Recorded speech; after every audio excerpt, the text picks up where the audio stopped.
In the last video, we looked at periodic table of the first 20 elements, in which we said that the first 20 elements belong to the sp block. And we were able to establish that there are two main combinations in chemistry, which are the electrovalent and the covalent combination. Today we are going to look at electrovalent combination. Electrovalent combination is the kind of combination in which there is transfer of an electron from a metallic atom known as electron donor to a non-metallic atom known as electron acceptor.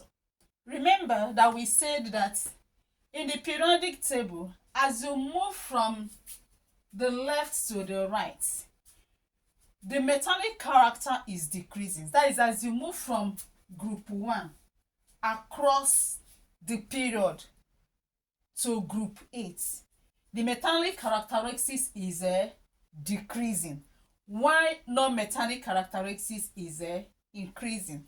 That is to say that group 1 is highly metallic, more metallic than group 2. So, and group 2 is more metallic than what? Group 3. You can see group 1 is metallic element, group 2 is metallic element, group 3 is metallic element, and the group 4 is non-metal. Carbon in group 4 is a non-metal. So the ability, carbon shares an electron, but when you enter group 5 accepts electron. Are you understanding? Now let's look at an example of an electrovalent combination. We will use a metallic atom and non-metallic atom. Example, let's look at the combination, the relationship between sodium and chlorine. Sodium is from group 1, while chlorine is from group 7. That is to say that at the outermost shell of sodium, we will have 1 electron.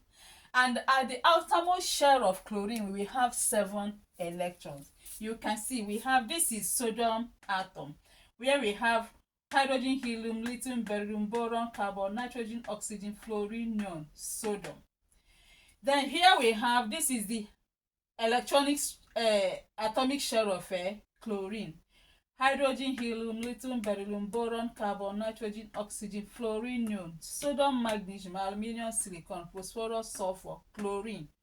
So in this case now, sodium is going to donate 1 electron to chlorine. Remember, the aim of doing all these things is to attain stable structure. That is duplet or octet configuration. Here, when sodium donates this electron now, its outermost shell will dissolve.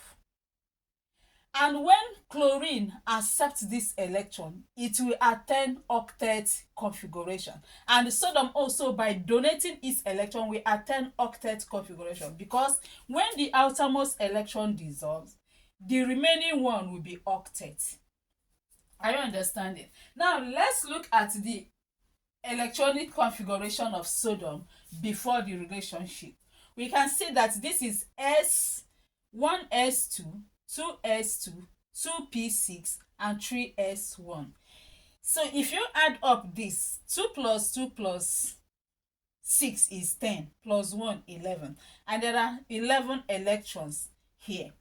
So if you add up this, you'll find out that this is the electronic configuration of a chlorine. We have 2 plus 2 plus 6 is 10, plus 2 is 12, plus 5 is 17. So, and we have 17 electrons here.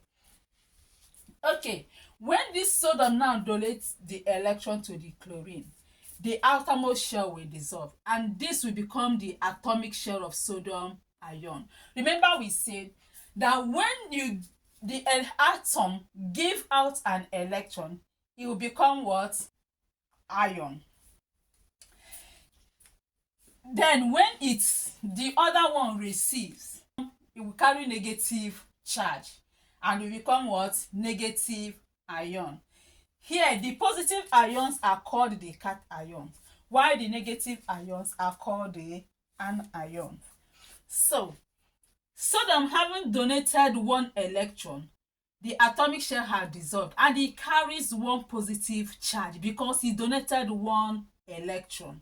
But chlorine, having accepted one electron from the sodium, will now carry one negative charge because it accepted one electron. Can you see? Now, this sodium, this normal sodium atom, has transformed to become sodium ion. And the normal chlorine atom has now transformed to become what? Chloride ion. So in this case now, the compound we have gotten is now sodium chloride ion. Did you understand what we have just explained? And by using the equation to illustrate it, you can see that sodium removed one electron. That is, sodium donated one electron. This means negative. That is, subtracted an electron to form sodium ion. And chlorine accepted one electron. The electron was added to the chlorine to form chloride ion. Therefore, it means that sodium plus what? Chlorine will give us what? Sodium chloride ion. Remember that there is a kind of bond, a kind of electrostatic attraction that exists between positively and negatively charged ions. That is, oppositely charged ions. And this kind of electrostatic attraction that exists between oppositely charged ions is called electrovalent bond. That's why the name is what? Electrovalent bonding. Now, if we consider the electronic configuration after the relationship, we have that of sodium is now what? 1s2, 2s2, and 2p6, because one has gone out. Then that of chlorine has become 1s2, 2s2, 2p6, 3s2, and 3p6. You can see the difference in the electronic configuration. These oppositely charged ions do not pair up to form molecules because they exert this electrostatic force equally in all directions. So we cannot say that this formula now is representing a molecule of sodium chloride. Rather, it is representing a mole of sodium ion and chloride ion. Now, let's consider another example. Let's look at the electrovalent relationship between magnesium and oxygen. Remember, magnesium is from group 2. So it has 2 electrons at its outermost shell. And oxygen is from group 6. So it has 6 electrons at its outermost shell. So oxygen is non-metallic element. So let's look at the relationship between their atoms. That is the metallic atom and the non-metallic atom. So here now, the magnesium is the donor of the electron, while oxygen is the non-metallic atom, which is the electron acceptor.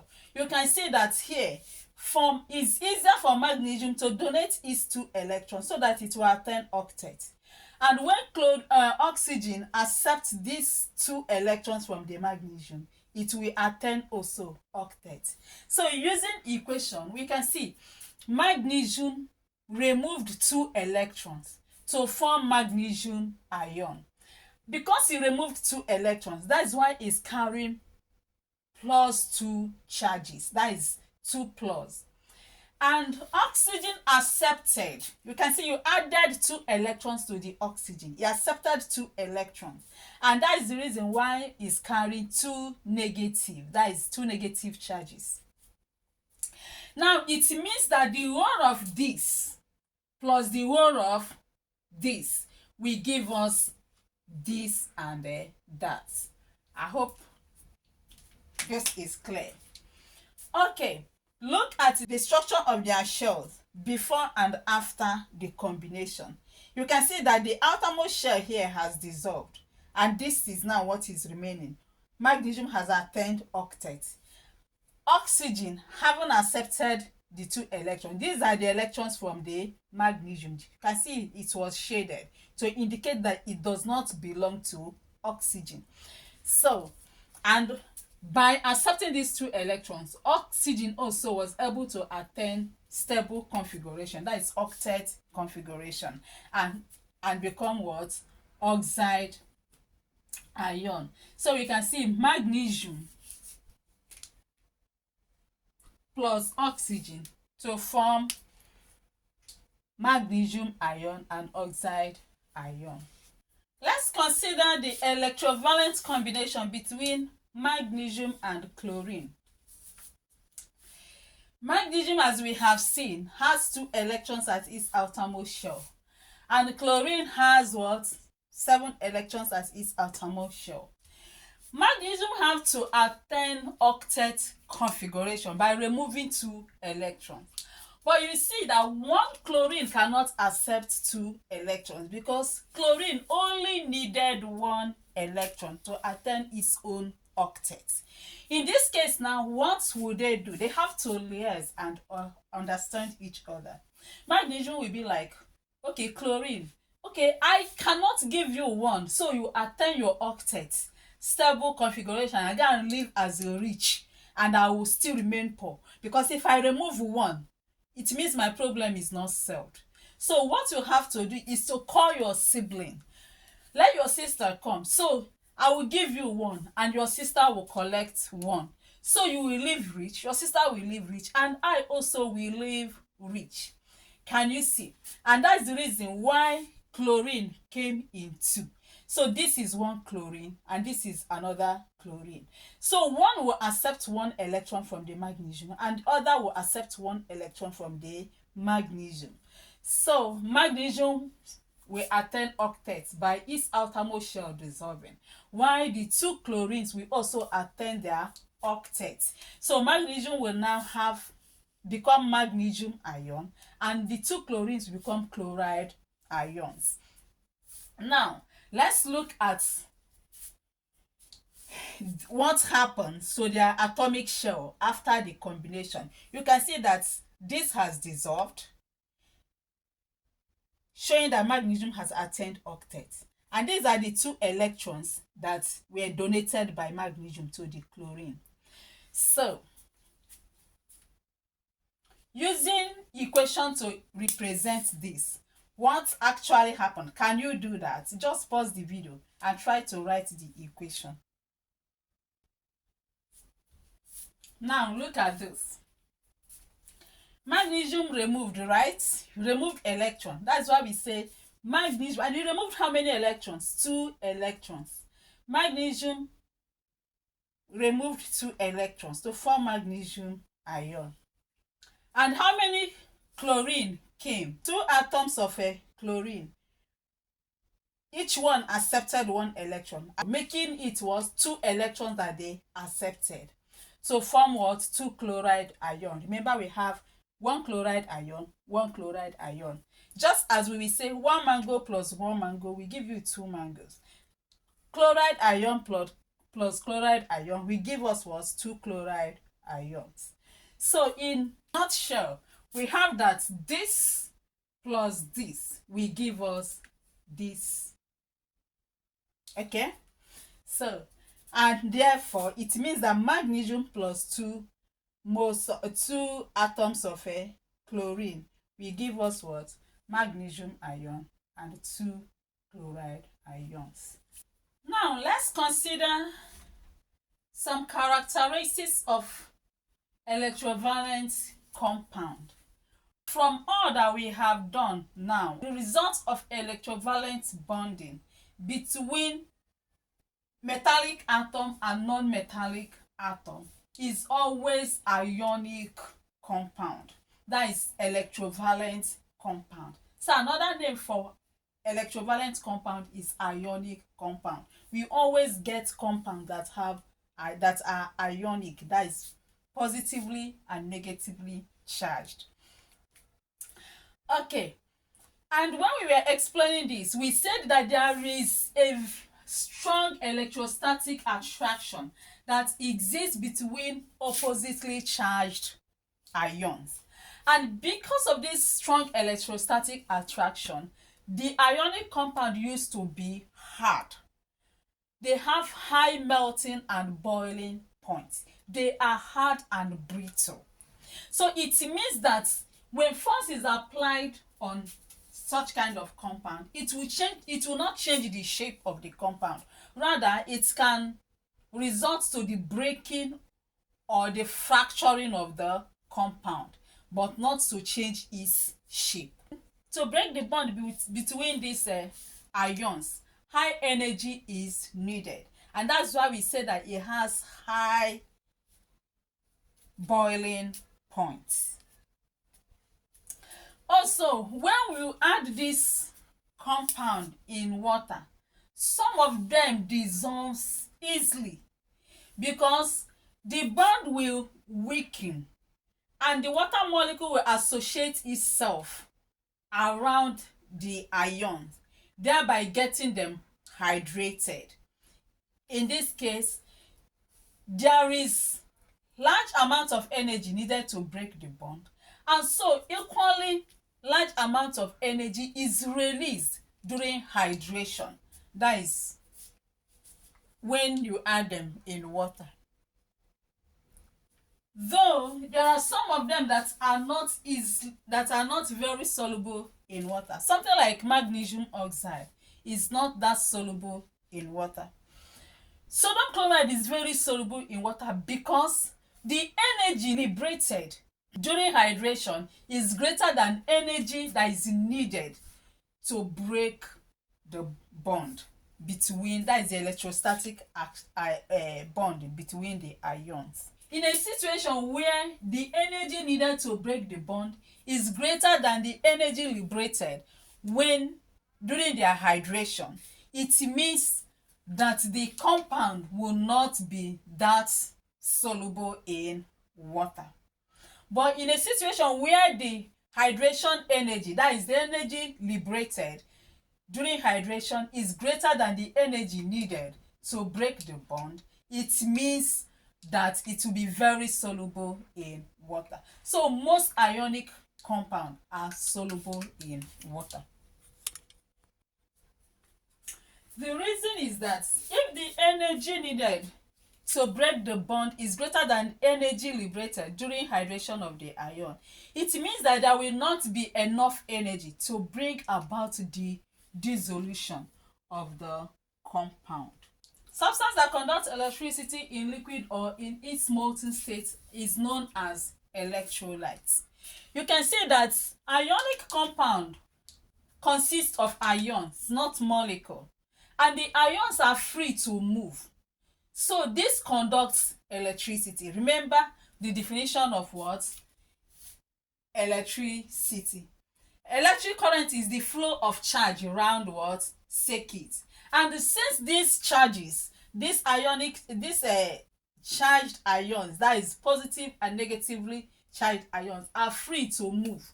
So it means that they are carriers of electricity. They conduct what? Electricity. But that is in their molten or liquid state or aqueous state. Because in their solid state, they are fixed at position. So in their crystal lattice, they don't move around. So in solid state, they cannot conduct electricity. Summary, we have been able to understand the meaning of electrovalent combination.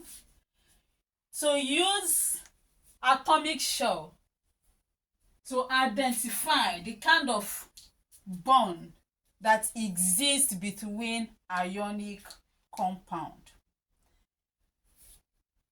We also learned the characteristics of this ionic compound. With this, do this as your homework. With the aid of atomic shell, illustrate the type of bond that exists between 1. Calcium and chlorine, 2. Sodium and sulfur, 3. sodium and oxygen. See you in the next class where we'll be explaining covalent combination. Thank you. Please, if you like this, click on the subscription button, click on the like button and then the bell, so that when next I upload new video, you will be notified to come and watch.